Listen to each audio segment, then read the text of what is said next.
Bismillahirrahmanirrahim. Assalamualaikum warahmatullahi wabarakatuh. Saudara-saudariku dimanapun Anda berada, berjumpa kembali dengan saya Adi Hidayat dalam sesi tanya jawab online yang kita bermohon pada Allah Subhanahu wa taala semoga apa yang coba kita hadirkan mendapatkan rahmat, bimbingan dari Allah Subhanahu wa taala dan tentunya bermanfaat bagi kita semua. Sebelumnya mari kita memuji Allah Subhanahu wa taala. Alhamdulillahilladzi an'ama 'alaina fi kulli ni'am. Ya, segala puji bagi Allah Subhanahu wa taala yang telah memberikan kepada kita segala nikmat dalam hidup ini dan mudah-mudahan nikmat itu senantiasa menyadarkan kita untuk mensyukuri segala apa yang telah Allah berikan kepada kita. Kita bersalawat kepada Rasulullah sallallahu alaihi wasallam, ya nusalli wa nusallimu ala afdhalil anbiya nabiyina Muhammadin wa ala alihi washabbihi ajma'in. Semoga dengan selawat itu Allah berkenan memberikan 10 kali lipat kebaikan berupa salawat yang datang langsung dari Allah Subhanahu wa taala. Seperti juga Allah firmankan di Quran surah kedua Al-Baqarah ayat 157 saat Allah memberikan salawat kepada orang-orang yang sabar ketika diuji dengan musibah. Ulaika alaihim salawatun min rabbihim. Ada orang-orang yang mereka diberikan salawat oleh Allah Subhanahu wa taala dan mereka pula orang-orang yang berikan petunjuk dalam kehidupannya. Di antara cara untuk mendapatkan salawat dari Allah Subhanahu wa taala adalah dengan banyak bersalawat kepada Nabi Muhammad sallallahu alaihi wasallam. Dan salawat dari Allah bisa berarti perlindungan, bisa berarti juga rahmat, bisa berarti juga ampunan dari dosa, bisa berarti juga pemberian jalan-jalan kebaikan. Karena itu di saat-saat kita sedang diuji dengan wabah, musibah yang menjangkiti hampir seluruh lapisan dunia saat ini, maka banyak bersalawat adalah bagian dari cara yang bisa kita hadirkan. Hari ini kita akan coba teruskan tanya jawab kita. Anda telah sampaikan di kolom online di edisi yang lalu ketika kita buka sesi tanya jawab, saya telah sampaikan Anda bisa menuliskan di kolom komentar atau masuk ke akhir center pertanyaan-pertanyaan yang mungkin bisa kita diskusikan dengan izin Allah Subhanahu wa taala. Baik, saya mohon izin untuk bisa membahas pada pertanyaan pertama. Bismillahirrahmanirrahim. Mohon izin nama tidak saya sebutkan. Ya, jadi saya langsung ke pertanyaan untuk memudahkan saja. Assalamualaikum Ustaz. Waalaikumsalam warahmatullahi wabarakatuh. Saya mau bertanya, saya punya teman yang bekerja di salah satu bank. Dia sebagai teller yang input data nasabah yang dimana data selalu berbeda, ya, dimana data selalu berbeda sama punya kepala cabangnya. Yang di sana terus dia timbul kecurigaan terhadap bank. Di sana terus dia bertanya sama beberapa pegawai di sana dan ternyata benar kalau kepala cabangnya di sana. Anda banyak mengulang kata di sana, pepeo gitu ya. Baik, ya kita teruskan. Beberapa pegawai di sana dan ternyata benar kalau kepala cabangnya di sana korupsi dan pegawainya hampir semua tahu akan hal itu. Terus apa yang bisa saya lakukan? Apa yang bisa dilakukan teman saya Ustadz? Apa harus berhenti dari bank itu atau dia harus memberitahu para nasabah kalau sudah terjadi kecurangan di bank sana? Mohon pendapatnya Ustadz. Secara singkat, teman Anda mengetahui ada praktek yang tidak benar di tempat dia bekerja, apa yang harus ia lakukan? Sebagai seorang muslim dalam situasi ini kita diingatkan oleh Nabi sallallahu alaihi wasallam sejak 15 abad yang lalu dan pengingat dari Nabi tentunya berupa petunjuk dari Allah Subhanahu wa taala karena Nabi tidak mungkin memberikan sebuah petunjuk dalam kehidupan kecuali atas petunjuk Allah. Wa ma yantiqu 'anil hawa in huwa illa wahyu yuha. Dan Nabi tidak berkata dengan nafsunya tapi bimbingan wahyu yang disampaikan oleh Allah Subhanahu wa taala untuk diteruskan oleh beliau. Dalam hadis riwayat Muslim tersambung pada sahabat Abu Sa'id Al-Khudri dari Nabi sallallahu alaihi wasallam, beliau menyampaikan man ra'a minkum munkara falyughayyir biyadihi fa in lam yastati' fa bilisanihi fa in lam yastati' fa biqalbi fa huwa adhaful iman. Baik, Nabi menyampaikan siapapun yang menyaksikan satu kemungkaran, ya, mungkar. Jadi ada fahsya, ada mungkar. Ya, fahsya keburukan yang lahir lewat syahwat nafsu.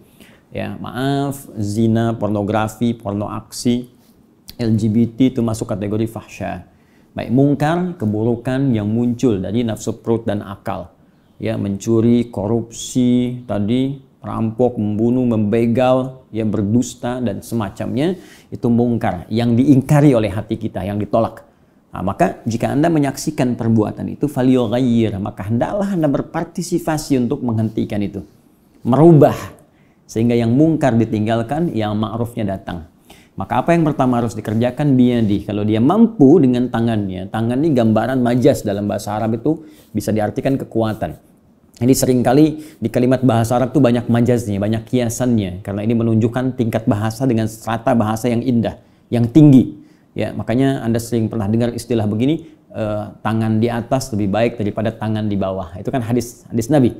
Ya, al-yadul ulya khairum minal yadis sufla. Tangan di atas lebih baik daripada tangan di bawah. Artinya bukan tangannya di atas begini. Nah, jadi kalau ada peminta-minta, mintanya pakai tangan di atas. Bukan begitu maksudnya. Ya. Jadi memberi lebih baik daripada Anda seringkali meminta. Jadilah pemberi. Jadi sukses untuk memberi. Nah, di hadis konteks mungkar ini pun, falyughayyir biyadi, rubah dengan tangan. Ini maksudnya kekuatan, ya, kemampuan. Jadi kalau Anda punya kemampuan, rubah dengan kekuatan Anda. Nah, kalau posisinya bisa melakukan itu. Nah, kalau tak mampu, fabilisani, dengan lisan. Ingatkan. Ya, sampaikan. Kalau Anda punya kemampuan tadi, kepala cabangnya di atasnya, ya sampaikan saja. Ya, bahwa ada sesuatu yang tidak tepat. Kalau dirasakan misalnya sulit, maka Anda mencari jalan lain. Nah, misal Anda infokkan kepada bagian di atas kepala cabang itu. Ya, misalnya ke pusat, ya Anda sampaikan datanya. Ya, Anda misalnya samarkan, diteruskan ke pusat, berikan data-datanya untuk dievaluasi, untuk ada misalnya ya supervisor dari pusat untuk mengaudit kembali, diaudit, dicek, dilihat apakah ada kejanggalan-kejanggalan atau tidak, dan Anda berpartisipasi sih dalam kebaikan. Karena kalau di tempat Anda bekerja ini, misal kemudian tersebar berita yang tidak baik dan menyebar di masyarakat dan diketahui perilaku itu, bukan sekedar pimpinan cabangnya juga yang akan mendapatkan persoalan, tapi semua bagian-bagian di situ pun akan terkena bagiannya. Bagaimana kalau kemudian ditarik, ya, nasabah menarik semua tabungannya dari situ, tidak ada percaya, maka Anda pun akan dapat bagian keburukannya.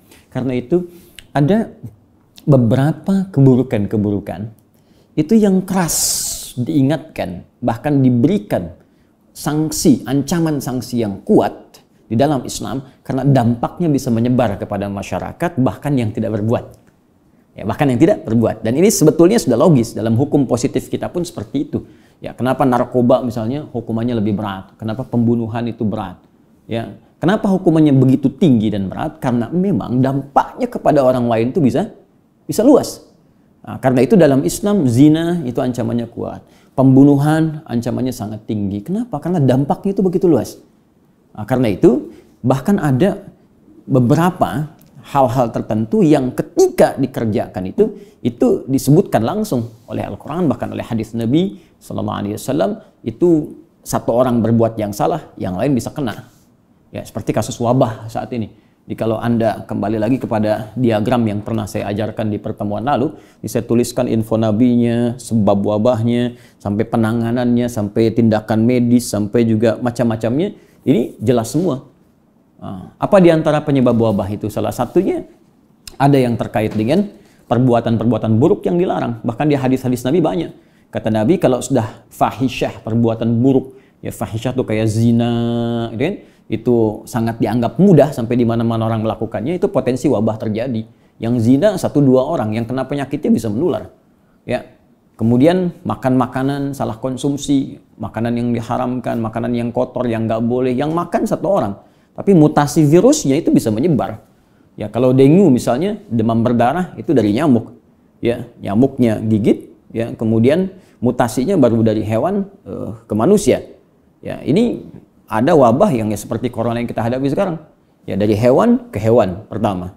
Kemudian mutasi kedua, hewan ke manusia. Mutasi ketiga, manusia ke manusia. Nah, itu yang sudah semakin parah gitu ya. Karena itu kita berdoa. Pertama berikhtiar tentunya supaya semua ini bisa diatasi, kemudian berdoa kepada Allah Subhanahu wa taala. Jadi yang tadi jangan dibiarkan. Ya, Anda bisa melihat tingkatan iman Anda di mana. Kalau Anda mampu sampaikan kepada pimpinan dengan cara yang paling baik, cara paling bijak, dengan niat yang tulus, bukan niat untuk menjatuhkan tapi niat mengoreksi. Karena semua pekerjaan kita kembali kepada niat. Ya, jadi itu bagian pertama. Kalau tak mampu Anda dengan lisan, ya sampaikan kepada teman-teman yang tahu tadi, ya. Kemudian kalau tak mampu pula dengan hati, tapi itu serendah-rendahnya iman. Tinggal ditanyakan iman Anda berada di tingkat yang mana. Jangan sampai tidak ada iman sama sekali. Wallahu taala alam bissawab. Baik, mari kita teruskan. Ustaz, saya ingin sekali ikut dalam bimbingan Ustaz dan tim dalam menghafal Al-Quran via online. Adakah yang bisa bantu kasih info? Ada. Ya, saya bantu dengan izin Allah. Anda tinggal menghubungi di divisi kami, At-Taisir Learning Center, ALC. Jadi kita holdingnya ada Quantum Akhyar Institute, ya, QAI. Anda bisa buka Google di situ, tinggal klik Quantum Akhyar Institute. Ya, nanti Anda masuk ke quantumakhyar.com, di subnya ada divisi At-Taisir Learning Center, ALC. Anda masuk ke adminnya, Anda tanyakan prosesnya. Di situ insya Allah Anda diberikan informasi-informasi sesuai dengan apa yang Anda butuhkan. Baik. Allah Ta'ala alam bis-shawab. Kita teruskan. Assalamualaikum Ustaz. Waalaikumsalam warahmatullahi wabarakatuh. Saya pernah mendengar dari teman apabila seorang istri ditinggal oleh suaminya sudah lebih dari 3 tahun, otomatis jatuh talak. Apakah itu benar Ustaz? Belum tentu benar. Dan juga bisa jadi tidak salah. Nah, ini bergantung kepada akad yang berlangsung saat ia menikah. Apakah di situ dibacakan, disetujui sigat taklik atau tidak. Jadi ada sigat taklik, ya, pernyataan dari pihak suami ketika akad itu terjadi. Dia biasanya di ujung buku nikah itu disebutkan, kalau saya berlaku begini-begini kepada istri, atau saya meninggalkannya selama sekian tahun tanpa memberikan nafkah, tanpa memberi kabar, maka jatuh talak saya kepadanya. Nah, kalau diikat dengan itu, ta'liq itu diikat, allaqa yu'alliqu, diikat. Jadi kaitkan dengan sesuatu. Di sahnya pernikahan itu diikat dengan sebuah syarat, ikatan tertentu yang kalau ini kemudian terjadi, maka jatuh beban hukum yang lainnya. Nah, maka kalau seseorang mengucapkan itu, maka jatuhlah beban itu dalam rumah tangga dia. Kalau ditinggalkan selama misal 2 tahun, disebutkan di sigat ta'liq, tanpa kabar, tanpa nafkah, jatuh talaknya, jatuh pada saat itu. Ya, tinggal tunggu 3 kali masa sucinya. Kalau tidak ada berita misalnya dan tidak ada komunikasi pula, dicari tidak ketemu, disampaikan tidak ada berita dan sebagainya, maka di situ si perempuannya kemudian telah bebas dari masa dia menunggu dan dia bisa dinikahi atau menikah dengan pria yang lain, ya tentunya dengan cara-cara yang dibenarkan. Tapi kalau tidak ada sigat ta'liq itu, atau misalnya berlangsungnya itu bukan karena sebab yang tertuliskan di sigat ta'liq, ya bukan karena disengaja ada tugas tertentu belum tersambung, maka itu tidak otomatis jatuh. Ya, wallahu taala a'lam bis-shawab. Kemudian kita lihat yang selanjutnya. Apakah Quran itu benar-benar 100% firman Allah Subhanahu wa taala? Ya. 100%. Bahkan kalau ada 1000%, 1000%. Kalau ada 10.000%, 10.000%. Sempurna. Tidak ada cacat di dalamnya. Bahkan Allah tegas membuka Al-Quran dengan menyatakan, "Dzalikal kitabu la raiba fih." Al-Quran itu nggak ada keraguan. Kita nggak bisa nuduh bahwa itu bukan firman Allah. Dzalika, dzanya dari hadza ini Al-Quran, ya, yang sempurna ini, lamnya bu'di, kafnya kaful khitab, menunjuk pada orang kedua. Hei, tidak seperti yang kamu bayangkan. Quran ini jauh dari apa yang kamu bayangkan. Kamu imajinasikan. Dia bersumber dari zat yang sangat jauh dari jangkauan kita. Itu bersumber dari Allah Subhanahu wa ta'ala. Kalau Anda tak percaya, silahkan gali isinya, buat semisalnya, kalau mampu. Maka Anda akan temukan bahwa Al-Quran sangat berbeda dan jauh dari sifat-sifat karya manusia. Ya, saya beri contoh sederhana begini. Sifat karya manusia, baik tulisan, buku, atau apapun jenisnya, itu umumnya akan melahirkan kebosanan jika Anda terus-terusan berinteraksi dengannya. Saya ambil contoh misalnya Anda punya novel yang paling bagus misalnya, novel apapun itu, atau cerita-cerita. Ya, Anda baca misalnya yang familiar, yang tenar, yang apa. Coba lakukan bacaan itu 17 kali dalam sehari. Atau nggak usah 17 kali, 3 kali sehari baca itu. Sanggup nggak? Ya, sehari 3 kali sanggup. Hari kedua 3 kali lagi. Sanggup. Hari ketiga, lakukan itu selama sebulan penuh. Saya punya keyakinan Anda baru membaca hari kedua sudah hafal saya. Sudah hafal saya. Pada akhirnya Anda nggak mau baca lagi. Ya. Al-Quran tidak. Tidak pernah ada orang mengeluh bosan baca Al-Fatihah. Padahal dia bacakan 17 kali dalam sehari. Selama hidupnya sejak dia balik. Sampai hari ini. Sampai hari ini. Al-Quran satu-satunya kitab. Al-Quran satu-satunya firman Allah yang tidak pernah mengalami perubahan sampai saat ini. Ya, sejak dia pertama diturunkan. Iqra tetap Iqra. Alam tetap alam. Tulisannya sama alif lam dan mim. Satu dibaca alif lam mim, satu dibaca alam. Sampai sekarang tak pernah tertukar. Harakatnya tak ada yang hilang. Hurufnya tak tertukar. Sampai sekarang. Karena Allah menjaminnya. Quran surah ke-15 ayat 9. Inna nahnu nazzalna dzikra wa inna lahu lahafizun. Kami yang telah menurunkan Al-Quran sebagai pengingat kepada manusia bahwa ini bukan karya manusia tapi ini firman Allah Subhanahu wa taala, dan kami yang menjamin ini tidak akan pernah mengalami perubahan. Kami jaga, kata Allah. Nah, karena itu kalau masih ada yang ragu, bahasa Quran sederhana, buat yang semisalnya. Kalau benar-benar karya manusia, tentu manusia akan buat. Kalau benar ini rekayasa manusia, tentu manusia akan bisa bikin yang sama. Kata Allah, silahkan bikin satu surat saja. Ya, Al-Baqarah ayat 2, 3-24 misalnya. Wa in kuntum fi raibin mimma nazzalna ala abdina fa'tu bi suratin min mithlihi. Ya, kalau Anda merasa ragu, bahkan nuduh Al-Quran bukan firman Allah, ya, padahal ini firman yang kami turunkan pada hamba kami Muhammad SAW, kata Allah, maka silahkan buat satu surat aja, jangan banyak-banyak. Ya, Al-Quran punya 114 surah, Anda buat satu surah aja yang mirip, yang sama dengan itu. Kalau bisa, wad'u syuhada'akum, ya, min dunillahi in kuntum shadiqin. Ayo ajak teman-teman Anda, kumpulkan semua. Bahkan di surah Al-Isra ajak, kalau Anda punya teman jin juga ajak jinnya sekalian. Dan ada yang mampu. Ya, karena itu kalau Anda ingin mengetahui apakah Al-Quran firman Allah, maka caranya mudah. Belajarlah membaca Al-Quran itu, belajar mengajinya, dan belajar mengamalkannya. Maka Anda akan menyadari sepenuhnya bahwa Al-Quran adalah firman Allah Subhanahu wa ta'ala. Baik, bismillahirrahmanirrahim. Selanjutnya Ustadz, berbeda antara mengaji dengan mengkaji. Sila cek KBBI. Baik, ini mungkin yang dimaksud kajian yang dulu ya. Waktu kita online saya terangkan tentang makna mengaji, asalnya dari kata kaji, kemudian di situ menjadi mengaji. Terima kasih kalau Anda memberikan masukan kepada saya, dan saya akan sangat menerima. Kalau Anda benar, saya koreksi. Anda yang benar, maka saya keliru. Dan itu sangat mudah untuk dilakukan bagi kita yang mencari sebuah kebenaran, bukan pembenaran. Ya, tapi kalaupun saya benar, saya tidak memaksa Anda untuk ikut.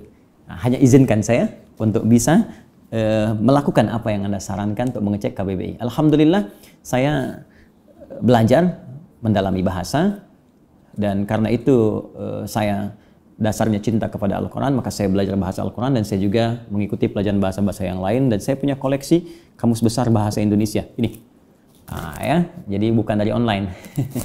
saya juga belajar. Maka kita bahas. Sebelum saya masuk ke sini, saya ingin terangkan kepada Anda bahwa di dalam dasar ilmu bahasa itu ada yang dikenal dengan akar kata secara bahasa, ya, namanya etimologi, lughatan. Ada yang dikenal dengan istilah, terminologi. Di istilah apa itu mau dimaksudkan? Ya, seperti kata bisa dalam istilah apa? Apakah istilah bahasa? Apakah istilah dalam pengobatan?